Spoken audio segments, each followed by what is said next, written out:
Hi, thanks for joining me. I'm going to review this book called The Physiology of Taste by Jean Anthelme Brillat-Savarin. The translator is the notable food writer M.F.K. Fisher. There's several ways to kind of approach a book like this. The obvious one is if you are interested in food and you want to read about how people write about food. And I know that's an entire category of books that people are interested in. So for those people, it's definitely worth a read. Now, it's also interesting in a historical category because Brillat-Savarin lived through the French Revolution and the rise of Napoleon. And so as an individual who lived during those years, it's fascinating insight into a man who lived during that time. And then you also have an aspect of just writing. Is it a good book? Is it as good as other French writers like Chateaubriand and his memoirs? So there's the writing aspect. When I approach a book like this, I balance between these different areas that I'm interested in. For me, I'm more interested in good writing and historical aspects. But I'm willing to hear some philosophy of food, as I call it. I like the way he opens the book, and he has kind of a semi-scientific method of defining many things in food. And it's very colorful the way he does it. It's not this dry science like you read today. And so I enjoyed that. He talks about the senses. He defines taste and what taste means. He defines gastronomy. He defines appetite. Then he gets into specific foods, like poultry, and he calls boulet, which is boiling meat in water. Turkeys, fish, truffles, sugar, coffee, chocolate. Then he goes into frying food. He goes into water, thirst, what a gourmand is, the pleasures of the table. Then he goes into digestion. Then he kind of changes and he starts talking about dreams. Then he talks about obesity and thinness and fasting, exhaustion. And then he talks about restaurants and a little bit about cooking. And then he just kind of has a bunch of stories. Part 3 is just varieties. It's just kind of stories. He keeps the book going because he covers so many aspects. So I'm just going to mention a couple of things that stuck out for me that I enjoyed reading about.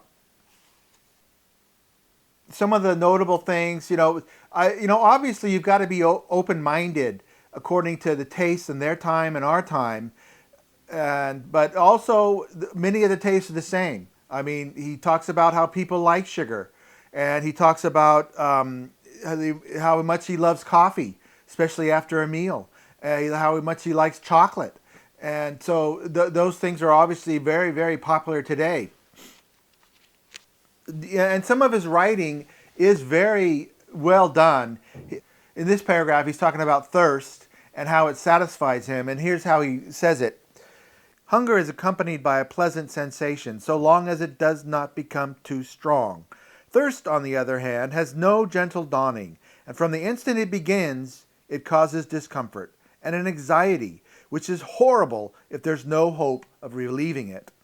In compensation, the act of drinking can, according to circumstances, give us extremely poignant delight, and when we appease a consuming thirst or satisfy a moderate one with a delicious drink, our whole papillary apparatus is titillated, from the tip of the tongue to the depths of the stomach. He has a fun way of writing. Then he occasionally comes up with a general rule. Here's a general rule about sitting at the table, the society, and how important it is to eat with people and have a good time. So he says here, as a general rule, any preparation which springs from a high intelligence demands explicit praise, and tactful expression of appreciation must always be made whenever it is plain that there is any attempt to please. You know, in other words, if someone's made a big effort to make an amazing meal, you are obliged and you absolutely should make many compliments about the food. Here's some interesting things from the pleasures at the table. The number of guests should be no more than 12. Their professions should be varied. The dining room should be amply lighted. The linen of dazzling cleanliness. The temperature maintained from 60 to 68 degrees Fahrenheit. The gentlemen should be witty without pretension, and the ladies charming without too much coquetry. The dishes be of exquisite quality, but limited in their number, and the wines of the first rank also, each according to its degree. The tempo of the eating be moderate. The coffee be piping hot. Let the leave-takings not begin before 11 o'clock, but by midnight let every guest be home abed.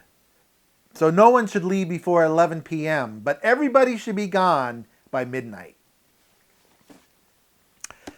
I'm glad I read it. I've read the story of civilization, and I like to dip into different parts of history to add to my knowledge of different periods of time. And I'm certainly interested in the time that he lived. So historically, I liked it. The writing is parts of it are excellent.